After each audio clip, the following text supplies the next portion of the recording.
Dito mga kapatid, napatunayan natin mga kapatid mula sa referensya mga kapatid at sa Biblia na ang iglesyang tinatag ni Kristo ay walang iba kundi ang One Holy Catholic Apostolic Church na tahasang sinang-ayunan ng ibang relihiyon.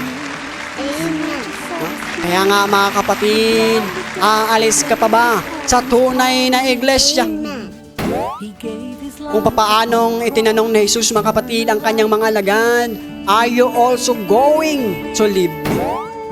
Eto din ang tanong din sa atin, aalis ka din ba sa tunay at orinal na simbahang tinatag ni Kristo?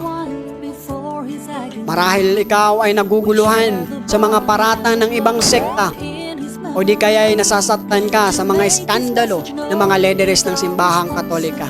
Ngunit tandaan mo kapatid, na gaano mang kalaking iskandalo na magawa ng mga membro ng simbahang ito mga kapatid ay hindi pa rin ito mawawala ang pagkatunay at orihinal.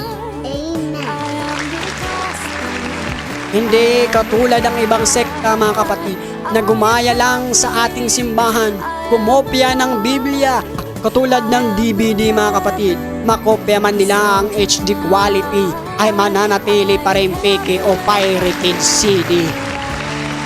Ngunit mga kapatid, ang simbahang Katolika na siyang una at orinal, marami mang iskandalo sa mga membro, mananatili pa rin banal at tunay na simbahan. Sapagkat tandaan natin na ang isang Judas ay hindi nagparumi sa ibang mga alagad dahil sa ginawa ni Judas na pagkanuro kay Jesus, hindi ibig sabihin nito'y wala ng bisa o nawala na ang kabanalan ng grupo o ang iglesia.